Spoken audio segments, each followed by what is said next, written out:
Alright, Mabsat. Nandito tayo kay Attorney Enzo Recto. Dako po, makakakabsat, may latest siya 35 minutes ago. Ito na, unahin na natin to, pinaka-latest. Tapos na sa DOJ.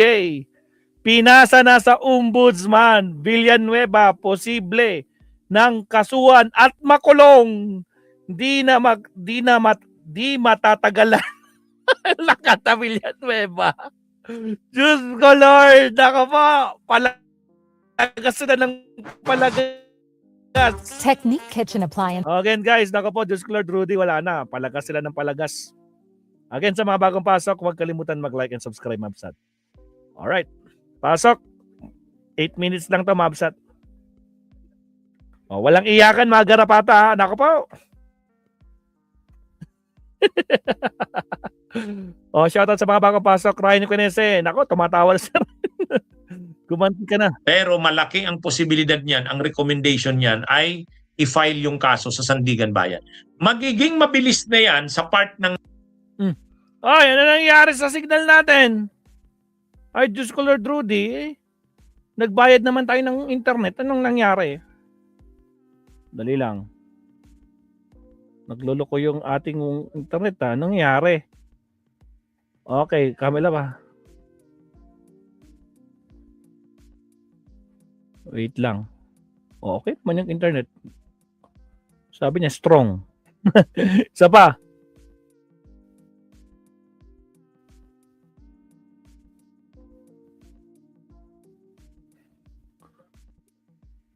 Okay, here we go. Oh, mabilis na. Kaya-kaya na.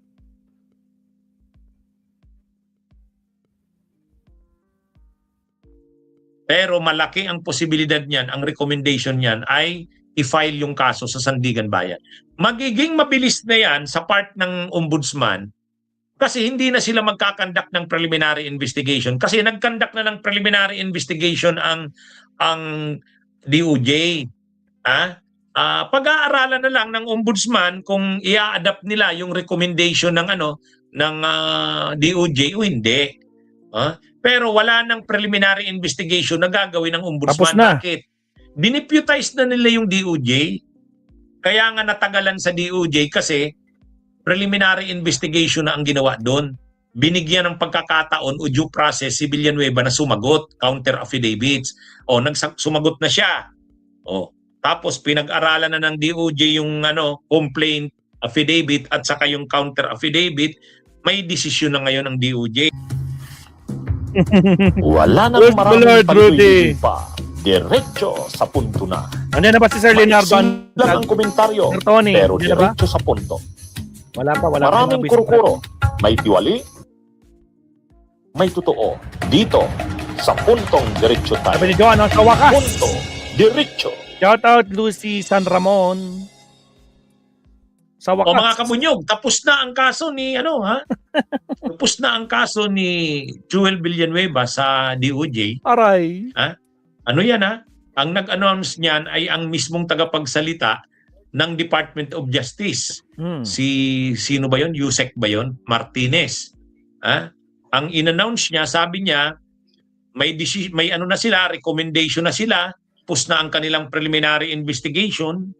So, kumbaga, nag-submit na sila ng kanilang recommendation sa Ombudsman. Pero Aray. hindi niya sinabi kung ano yung recommendation nila. Kung kakasuhan o hindi. Pero malamang kakasuhan. Malamang ang recommendation ng Justice Committee Aray ko kakasuhan. po. Sa kailang bang kaso yun? 3 yatang malversation yun. Yes, Alam nga 3. naman kahit man lang isa doon, walang pumasa. Ano yun? Attorney, sa 3 yun, kung nakaligtas siya sa 3 yun, ako po, milagro na ang tawag doon.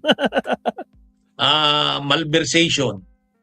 3 counts ng malversation yun.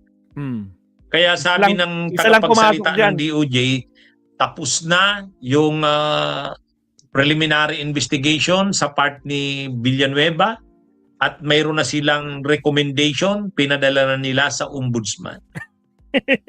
At ang Ombudsman ngayon ay mag-decide kung susundin yung recommendation ng Justice Committee. Ay ng Ano sa tingin nyo?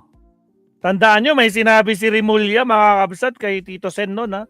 Tito Sen, ituloy mo lang yung impeachment kung nandyan na sa Senado, ha? Ituloy mo lang. May 3. Tapos na yung isa. Diyos ko, Lord Rudy. Department of Justice, sorry. Kung susundin yun. Kasi, Department of Justice yan, sila ang naggawa ng preliminary investigation. Bakit kasi hindi ombudsman ang nagsagawa ng preliminary investigation? Tambak na kasi ang trabaho ng ombudsman. Ang daming kaso. So ngayon, dineputize o inatasan ng ombudsman ang DOJ, kayo na ang gumawa ng preliminary investigation sa mga kasong ito. Ibigay nyo na lang sa amin yung inyong rekomendasyon. So ang recommendation yan ay pwedeng i-dismiss ang kaso or ituloy ang kaso, i-file na sa Sandigan Bayan. No? Ganun yan. Yan yung ngayon, hindi sinabi ng Department of Justice kung ano yung recommendation nila. Pero malaki ang posibilidad niyan, ang recommendation niyan ay i-file yung kaso sa Sandigan Bayan. Magiging mabilis na yan sa part ng ombudsman kasi hindi na sila magkakandak ng preliminary investigation. Kasi nagkandak na ng preliminary investigation ang DOJ. Pag-aaralan na lang ng ombudsman kung i-adapt nila yung recommendation ng DOJ o hindi. Pero wala nang preliminary investigation na gagawin ng ombudsman. Bakit? Dineputize na nila yung DOJ. Kaya nga natagalan sa DOJ kasi preliminary investigation na ang ginawa doon. Binigyan ng pagkakataon o due process si Villanueva na sumagot, counter affidavits. Sumagot na siya. Tapos pinag-aralan na ng DOJ yung complaint affidavit at saka yung counter affidavit. May desisyon na ngayon ng DOJ. Kung ano yon, hindi natin alam. Pero malamang yon, malaking posibilidad nun, filing ng kaso ang recommendation. Pagdating ngayon sa Kamara ay sa Ombudsman, re-reviewin yon, titingnan. Okay, matibay itong recommendation at tama naman, i-file na natin sa Korte, sa Sandigan Bayan. So, nitong mga susunod na araw, abangan natin. Actually, nagsabi na rin yan ang ombudsman nung isang araw. Sabi ni Assistant Ombudsman Miko Clavano, nasa advanced stage na ang kaso ni Villanueva. So ito na yon. Ibig sabihin ng nasa advanced stage, tapos na sa preliminary investigation, na lang, finishing touches kung at kung ang recommendation ay kasuhan, sa susunod na mga araw, kakasuhan na yan. Grabe ka naman na to. Finishing, yan? Parang palitada. Finishing na lang, no? Okay sa pintura. Finishing na lang. Naku po, hindi magandang balita na naman to sa mga kampo at sa mga kaalyado ng mga garapata. Diyos ko Lord. Yan sa Sandigan Bayan. At kapag na-file yung kaso sa Sandigan Bayan, kaagad-agad magra-raffle ang Sandigan Bayan. Mag-i-issue na yan ng warrant of arrest. Yun lang, kapag may na yung warrant, tapos ang maliligayang araw. Aarestuhin na si Villanueva. Agoy. Kaya yan kaabang-abang yung mga susunod na mga araw, mga kabunyog, mga kabayan. Si Jinggoy. Kung ano na nga ang mangyari kay... Attorney, kamusta naman kayo si Jinggoy? Diyos ko Lord, kabado din yun. Joel Villanueva. Kasi, ang basis sa mga developments ay tapos na ang preliminary investigation sa DOJ. Nasa ombudsman na ang bula ngayon. Tatagalan ba yan sa ombudsman? Hindi. Sa tingin ko hindi. Kasi hindi naman magsasagawa na ng preliminary investigation kasi tapos na Re-reviewin na lang. Kasi ang may final say talaga kung i-adapt ba yung recommendation ng DOJ o hindi. Ang may decision diyan ay ombudsman. Kaya ito mga kabunyog, mukhang makakakita na naman tayo ng aarestuhin sa susunod na mga araw. At ang maganda dito, big fish ito. Isa ito sa mga big fish. Kaya tama lang yan. Yan na yung hinahanap ni Marcoleta na big fish ba?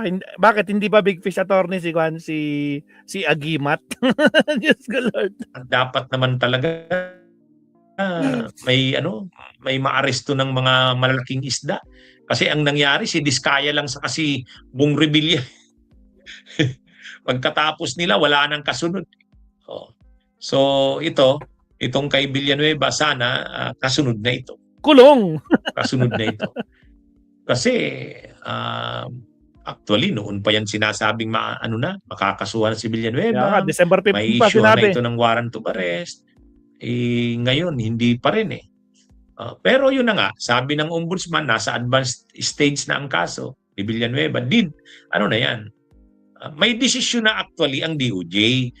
Ano na lang, titingnan na lang ng ombudsman kung i-adapt nila yung recommendation ng DOJ. Nako po. Pag in-adapt nila yan, filing na ng kaso.